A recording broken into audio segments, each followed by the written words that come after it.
Pemirsa, beberapa waktu lalu foto anak perempuan yang diketahui bernama Francisca Renata beredar di media sosial. Francisca ternyata menjadi korban karena pacar ibu kandungnya tidak suka dengan keberadaannya.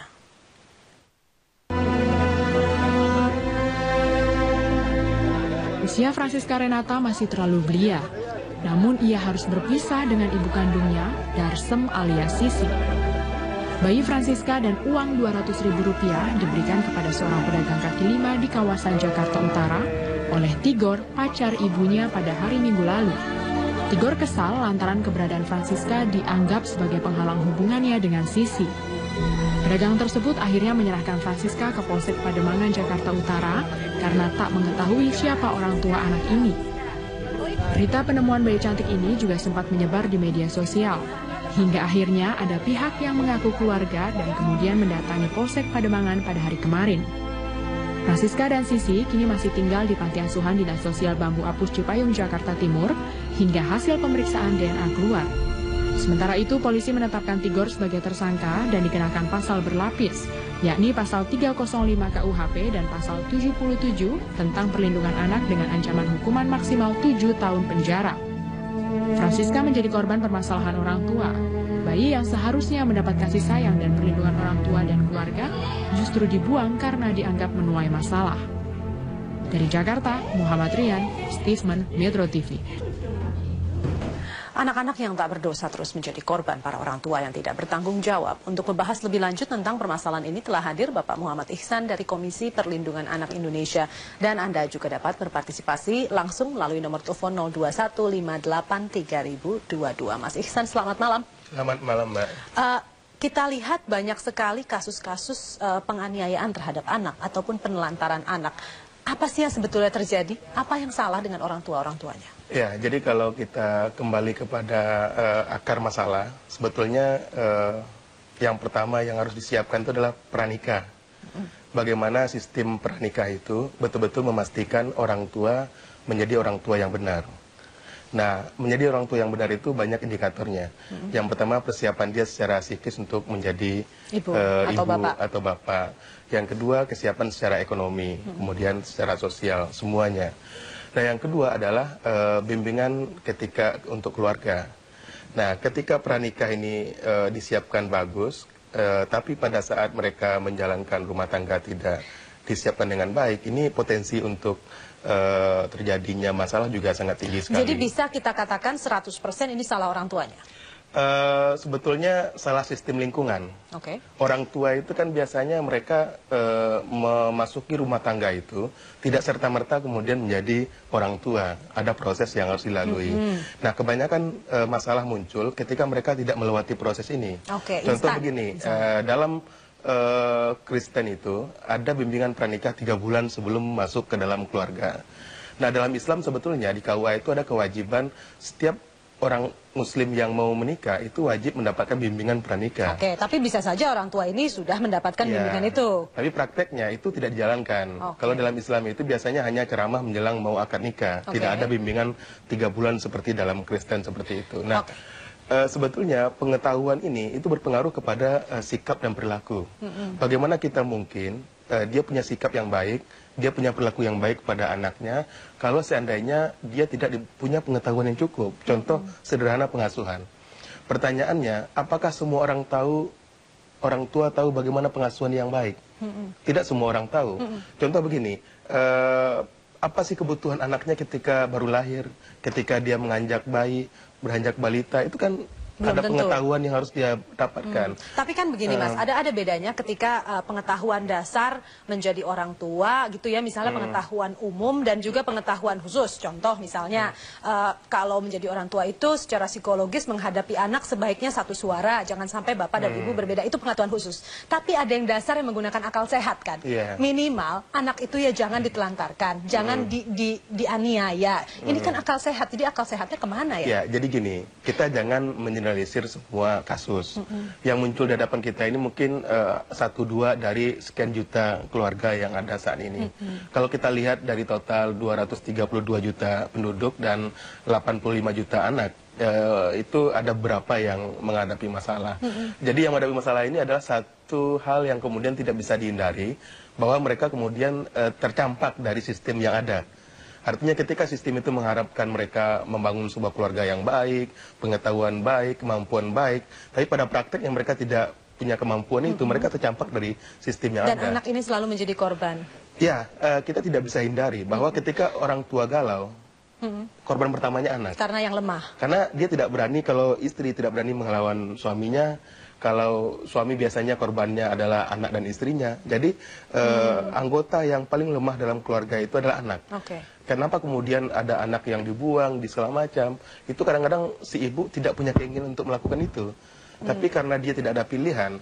Jadi ini efek psikologisnya ini, dampak psikologisnya ini besar juga ya, faktor psikologis orang tua ini juga besar ya? Jadi begini, seharusnya kami dari Satgas Perlindungan Anak, relawan yang dibentuk oleh KPAI, itu mendorong di RT RW itu ada bimbingan penyuluhan untuk keluarga orang tua. Ada sistem yang menopang mereka.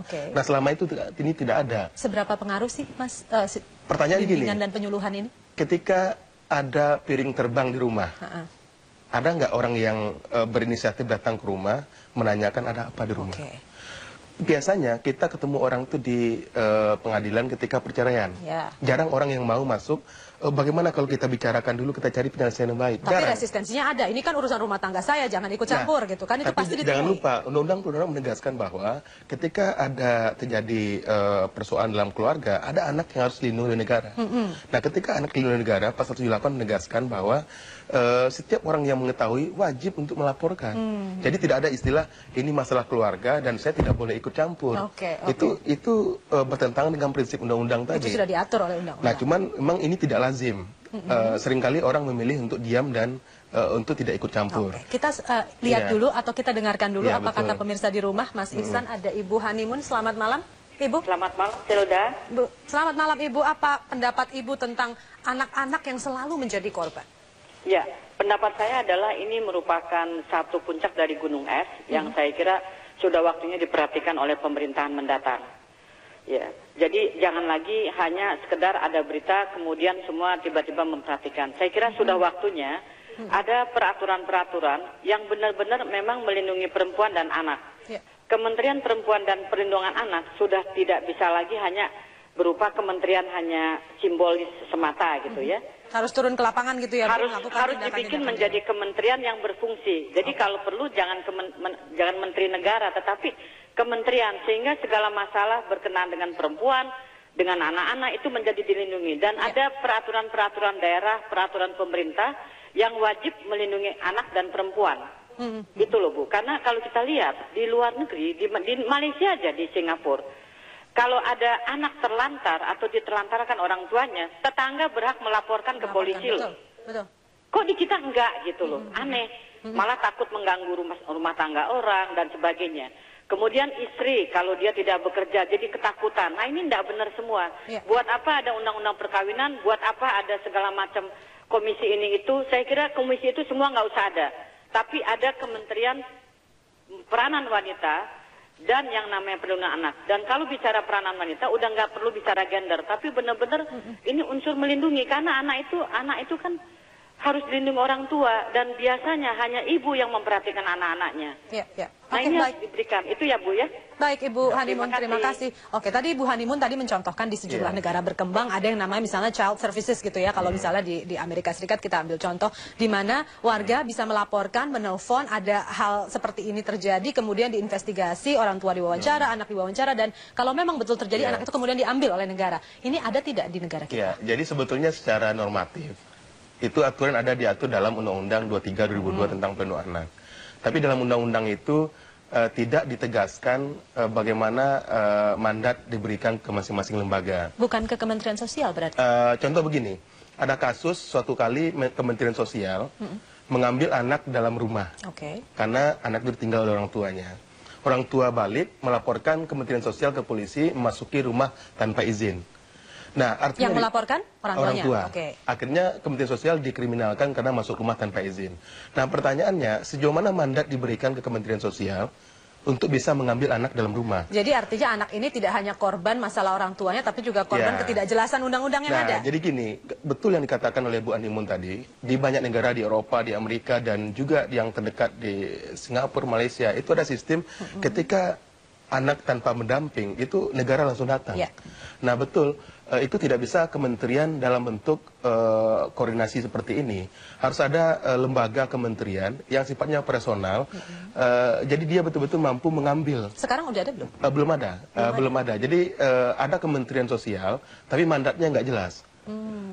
Artinya dia tidak punya sistem sampai ke bawah untuk bisa menjangkau dan melakukan evakuasi dini terhadap anak itu. Nah, yang kita butuhkan adalah bagaimana agar ketika ada kejadian, ada aparat pemerintah, baik itu kepolisian ataupun siapapun yang diberikan mandat, apakah badan perlindungan anak atau apapun namanya, dia punya organik yang bisa menjangkau dan memindahkan. Justru malah orang tuanya tidak bisa menuntut, tapi bisa dituntut justru malah kan orang tuanya karena Ini aneh menelantarkan memang. anak. Itu yang seharusnya Karena terjadi ada satu aturan mengatakan bahwa memasuki lingkungan orang lain tanpa izin itu pidana, tapi di sisi lain mengabaikan undang-undang perlindungan anak. Ini yang jadi persoalan. Jadi memang pengetahuan polisi juga harus komprehensif. Intinya koordinasi antar lembaga juga harus ditingkatkan sehingga tujuannya sama gitu kan? Karena undang-undang tidak jelas mandatnya. Undang-undang 23 itu termasuk undang-undang yang lahir tanpa proses yang matang, sehingga tidak memberikan mandat ke siapapun. Nah, kalau kita mau lihat undang-undang yang cukup sempurna sekarang itu, yang hampir sempurna, undang-undang yang baru, SPPA, Sistem Peradilan Pidana Anak.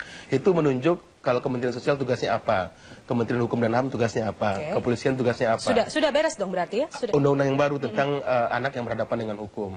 Tapi untuk perlindungan anak, itu undang-undangnya baru mau revisi. Mas Iksan, kita lanjutkan sesaat lagi, kita harus jeda betul. dulu sejenak. Pemirsa tetaplah di Suara Anda.